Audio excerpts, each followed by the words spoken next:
Estamos a falar sobre o homem que quer pregar.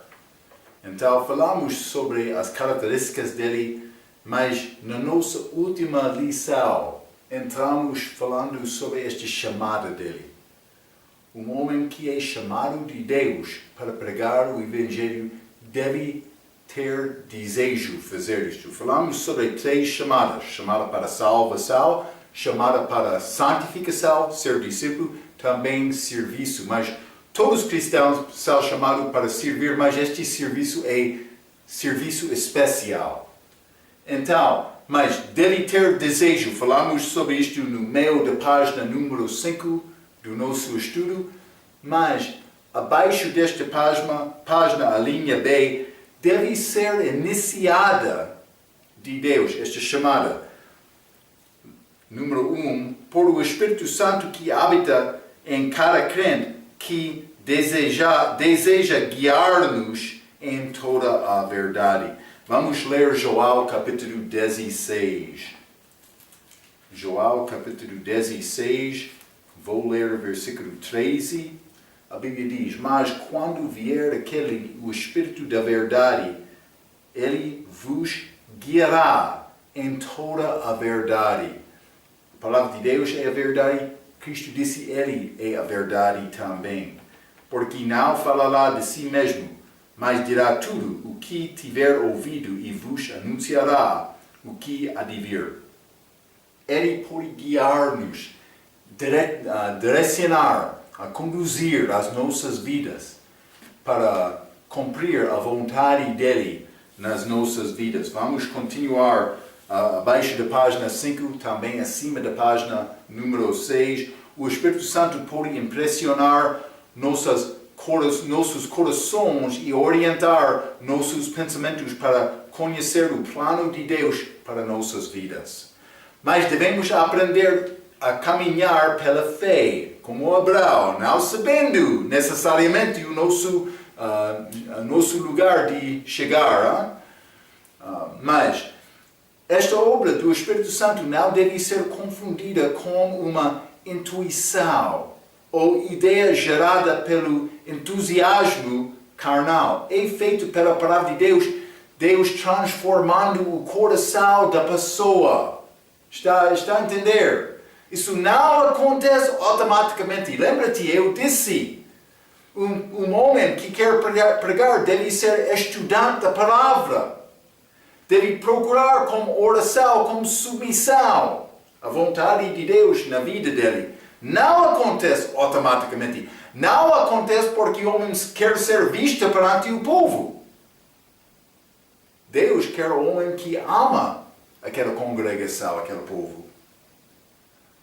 Alguns são iludidos por um momento mero de sentimentalismo, imaginando erroneamente que era o chamado de Deus para o serviço. Por isso é chamado de Deus para serviço.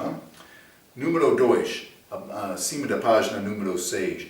Deve ser uma confirmação das Escrituras. Mas a palavra de Deus foi dada para este propósito. Então, este Salmo 119, versículo 11, esconde a tua palavra no meu coração para eu não pecar contra ti. Quando quer esta palavra no teu coração, vai ler a Bíblia, vai memorizar versículos, porque quer andar com Deus. Mas sem querer isto, por que Deus vai querer ti ser representativo dele? Ele quer a pessoa que ama Deus. É isto. Isso não acontece por acidente. À medida de procurarmos conhecer a vontade de Deus, ele nos guiará através das Escrituras. O jovem Samuel foi ensinado por ele a ouvir atentamente a Deus e dizer: fala, porque o teu servo ouve. Toda a vida de Samuel estava lá naquele templo. Desde ser criança, ele cresceu com o templo, com as coisas de Deus. No fim, Deus disse: mas ele quer estas coisas, vou chamar Samuel. Samuel disse, estou pronto. Estou pronto para ouvir qualquer coisa. Estou pronto. Número 3, no meio desta página 6.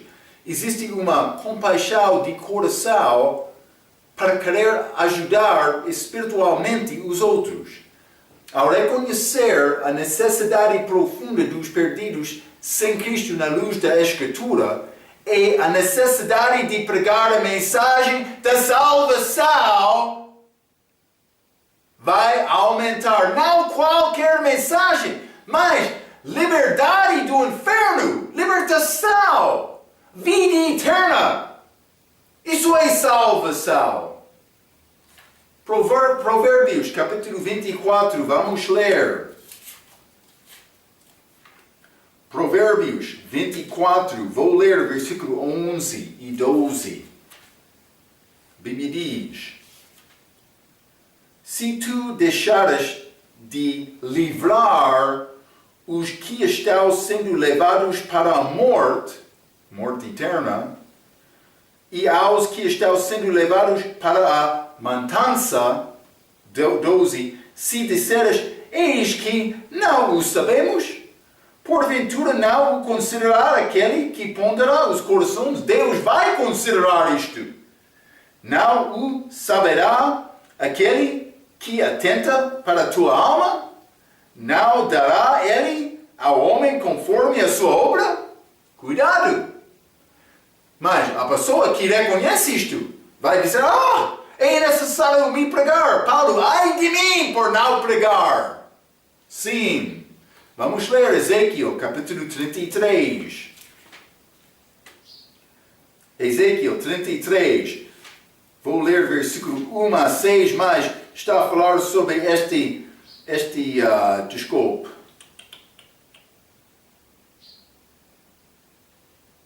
atalaia.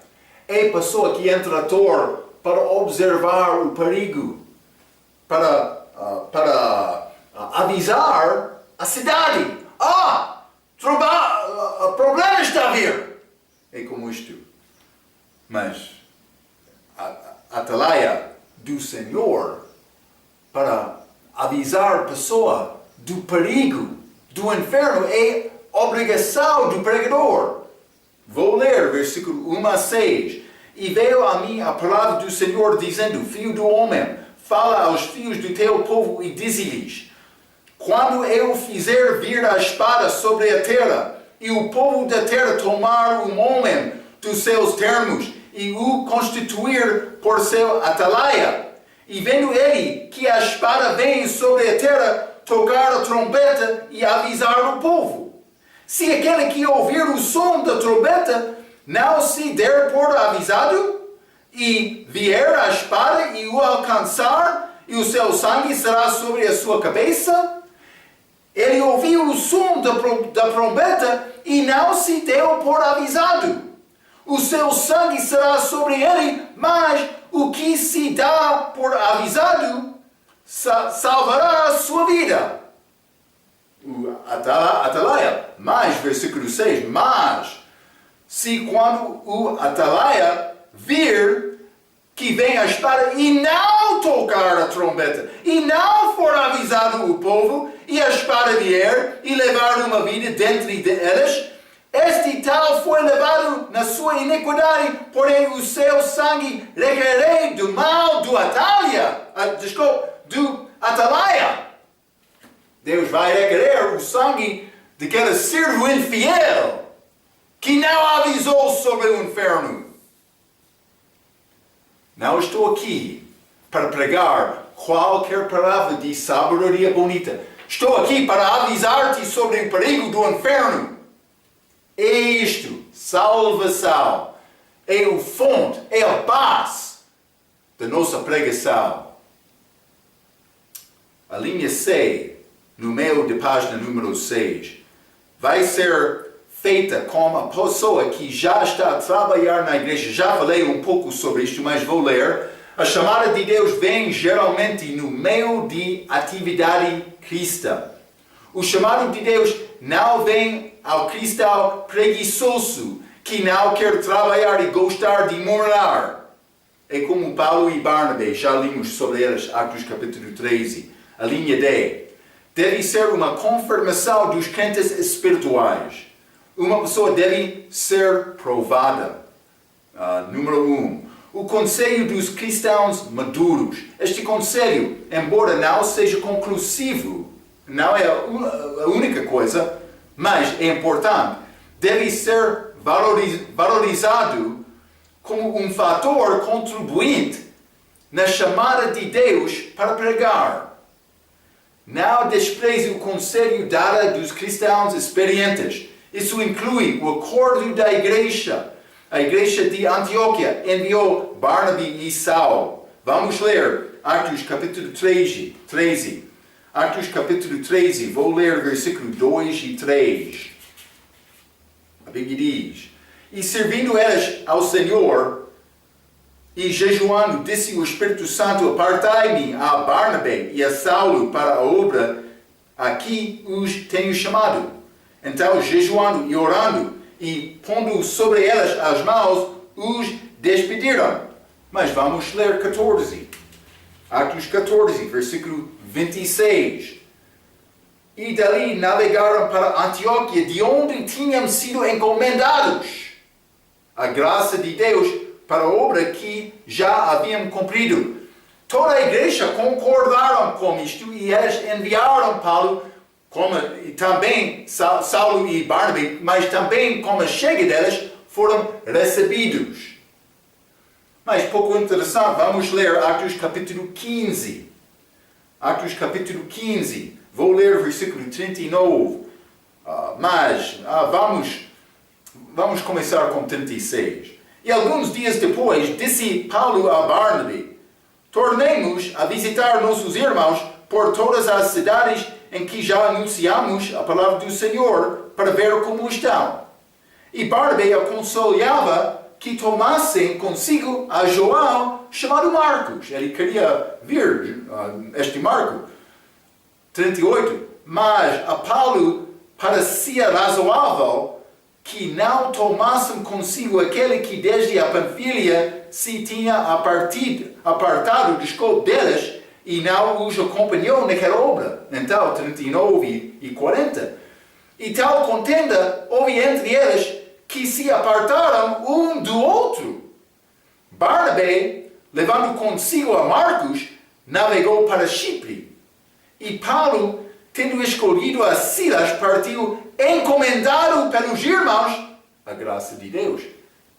Mas, aqui Paulo e Silas foram enviados com, por ser esta aprovação dos crentes naquela igreja. Nada é dito sobre Barnabé e Marcos. É pouco interessante. Vou continuar a ler. Eles também enviaram Paulo e Silas na segunda viagem missionária, mas nada é dito de Barnabé e João Marcos. Se o pastor e a liderança madura dentro da igreja, depois de consideração orante, não confirma a evidência de uma chamada, então esse indivíduo faria bem em concordar com a decisão deles e reconsiderar o assunto. Está a ver? Isso não é uma coisa que acontece automaticamente. Página 7. Acontece em maneiras e circunstâncias várias. O cumprimento divino da providência de Deus, pelo qual Ele deixa sua vontade clara nas circunstâncias da sua própria vida. É importante lembrar que é a providência de Deus combinada com os princípios da palavra de Deus e a orientação do Espírito Santo. Todos estes devem ser considerados em conjunto.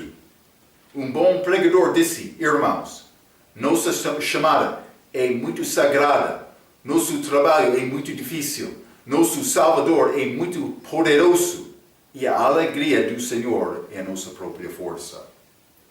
Espero que vai considerar estes assuntos desta chamada de Deus.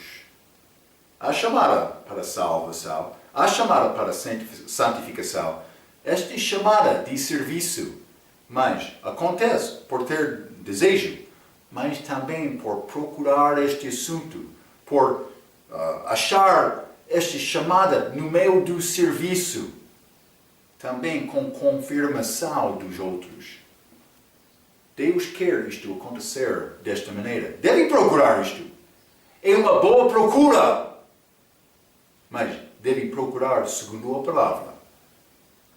Vamos falar mais sobre este assunto de pregação com a nossa próxima vez. Muito obrigado.